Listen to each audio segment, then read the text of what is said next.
Well, for me, you're kind of, I mean, you're for the tennis what Tiger Woods is for the golf, or what Michael Jordan was for the basketball. If you can put words on your genius, could you do that? On my genes? No, no, on your talent. My talent, yeah, I mean, I was definitely blessed with a lot of talent, you know, no doubt. I always had the feeling I didn't have to work as hard as maybe other players, but at the same time it maybe took me longer than some other players, you know. Let's say Leighton Hewitt, it's very obvious I have more talent in the hand, you know. I can accelerate the ball more, maybe I have more abilities, maybe, you know, physically, you know, even though he's very strong in his endurance and everything, but he had a breakthrough at 16, 17. I only made it at 20, you know, so it shows you that sometimes when you have a simpler game, it's easier to have success earlier, whereas mine was very complex because I could win the point in 3 different ways.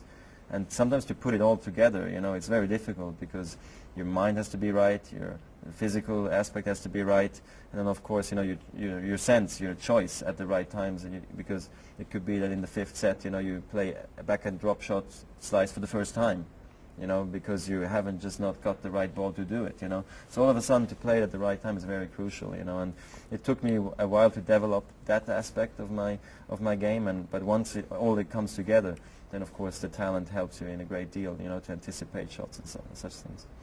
But you're great in the competitions. I heard someone say that you're not so great in the training sessions. They're right? You quite often lose, right? I used to be very bad in practice, you know. I had probably times when I was good, I had times when I was bad, and then I had times when I was really bad, where I couldn't concentrate more than an hour, 1.5. Now I can practice 3, 4 hours without a problem, you know.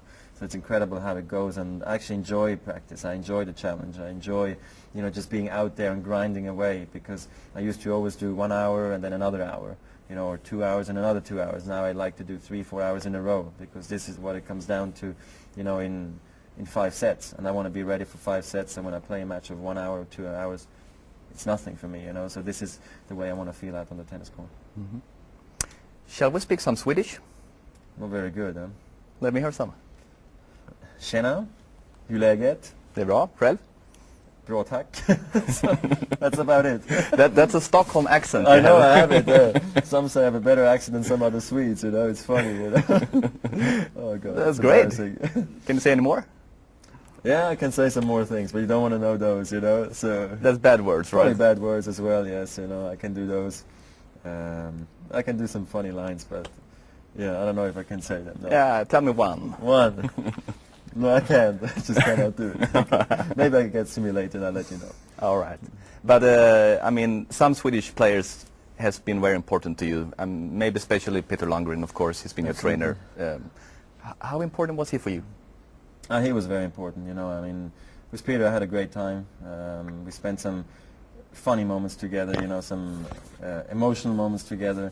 And honestly, I thank him a lot for what he has done for my career. He came to the Swiss Tennis Federation, you know, to help the juniors out. We were a great team, it was a great spirit, and it kind of got clear that I was either going to work with Peter Lundgren or Peter Carter, you know, and I chose Peter Lundgren.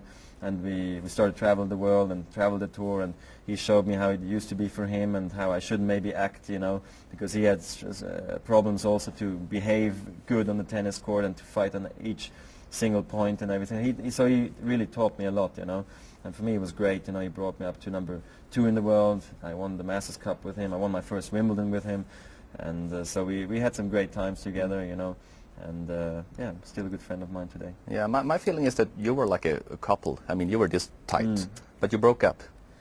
Yeah, you know, that's how it goes sometimes. Maybe we were too close, you know, and maybe we told each other everything in a short matter of time. And the unfortunate part is, you know, if I would have 4 careers, I would have stayed with him for sure my entire career. But unfortunately, I only have 1, and I always strive to improve. And there was a time in my career when I just felt like there was not enough information coming from his side. You know, I was expecting maybe too much as well. I wanted to hear something new, and you can't hear something new from somebody you know since 5 years. You know, he's not going to all of a sudden change his tune.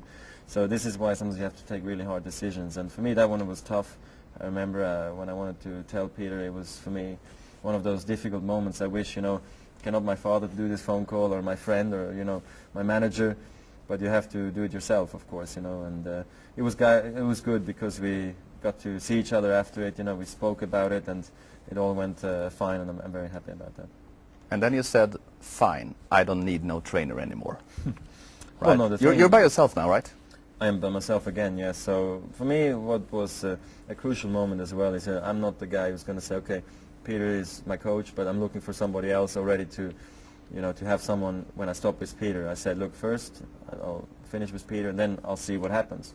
And also I didn't find anybody, so I was like, okay, well, I stay alone for the moment. You know, I went to Australia, won Australia, became #1 in the world, won my second Grand Slam, and that was a great relief for me, knowing that I could actually also win by myself, because my entire career I always had a coach watching from the sidelines. So for me that was a big step as a person, you know. And so I actually traveled the entire season without a coach. Started then with Tony Roach and just split up with him in May. So I've been again for over half a year without a coach, and it's been okay too. I've only been in finals since, and that is also good for me to know that I can just do both, you know.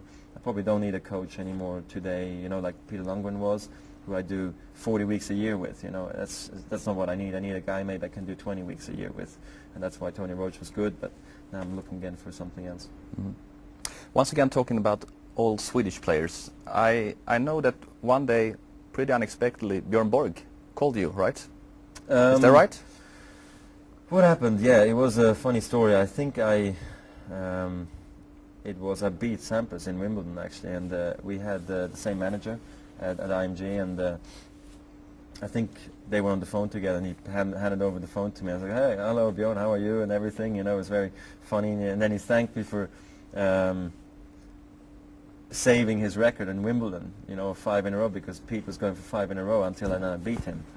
So it was, I was like, yeah, no problem, you know, it's okay, you know. I mean, I didn't do it for you, but, you know, it still was a great victory for me, and I'm, of course, very happy to speak to the king, basically, you know. So, yeah, I think a year later or so, he got married, and he called me, and he wanted to invite me. I mean, I couldn't come, and then I think we saw each other once in Monaco, and yeah, it's a pity we don't see each other more often, but again, I just saw him now in Wimbledon, which was a lot of fun, of course. Well, you call him the king, but who is really the king of the tennis history?